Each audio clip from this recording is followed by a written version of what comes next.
This weekend, we spring forward. Longer days, which a lot of people look forward to, but for parents with littles, it comes with that added stress of what do we do about bedtimes and naps? Oh my, this is something I used to struggle with big time, and that's where Sara Cuthbert with Rested Kids comes in. Sara has been helping families get more sleep for many years. You helped us out as well.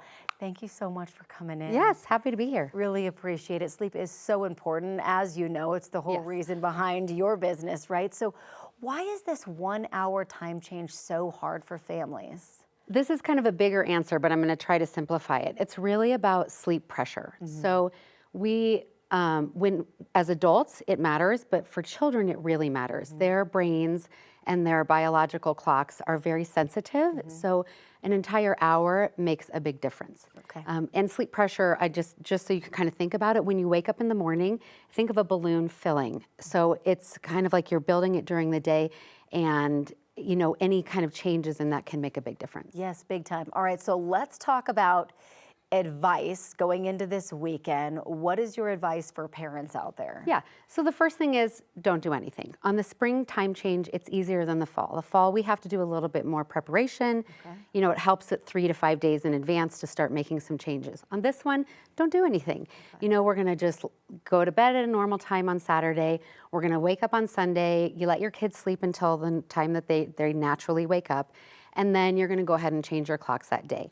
Then we're going to practice the rule of halves, and that means we're going to go a half an hour later for bedtime on the clock. So let's say that your daughter goes to bed at 7 o'clock normally. You're going to put her down at 7:30 on the clock for 3 to 5 days until she's a little bit adjusted, and then you're going to move her back to that 7 o'clock time on the clock. We know that that's an hour different, but their bodies will have adjusted to that time. Same thing with naps. Do you move those by 30 minutes as well? Yeah, so naps are interesting. On my website, actually, I have some information about sleep guidelines by age, and this is really dependent on wake windows. So we're going to just continue for our babies and our young children who are still napping, following those wake windows. We're not going to really change anything during the day. So if your child is awake for 3 hours between naps, you're still going to keep them awake for 3 hours between naps. So I really wouldn't change anything that way. That half hour change is really more for our a little bit older children, toddlers, school-age children who have kind of a set bedtime. The rule of halves, I love that. One thing that I was reading on your website, it's be patient, right? Like parents, you put so much pressure on yourselves. I totally get it. Pressure on yourselves to do the exact right thing when it comes to naps and bedtimes. And you don't want to mess up all the progress that you've had, but you just have to be patient, right? Yeah, these are big changes in the brain and in the biology, and it takes a little bit of time. It's like if you were moving from 3 naps to 2 naps, it's going to take about 4 to 6 weeks for that change to really happen in your child's body. What about quality of sleep? Because we had a pro tip there, which I think is really important to point out. Whatever time they go to bed or do naps, there's a couple things that you can do to get really good sleep. This is important. So the timing is really probably our first thing that we want to pay attention to. And like I said, I have those guidelines on my website. But also, we really want to have a dark sleep space. It's going to be lighter.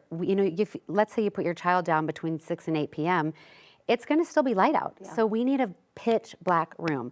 That's how we start producing melatonin, and that's how we get into good sleep. I always recommend a sound soother, like a white noise machine, to help block out background sound, but also to create consistency in the sleep environment. And the last thing I'll say that's really important on this time change is natural light. So that's probably our most informative thing in that body clock. So if you can get outside, get some fresh air in the morning and the evening, that will really help to regulate. Makes a big difference. Obviously, a lot of information we're throwing out there with parents, with littles. Where can people get some more information? On my website, restedkids.com, I have the time change information and sleep guidelines. And also, if you're interested in getting some help with sleep, you can just book a free call to talk to me.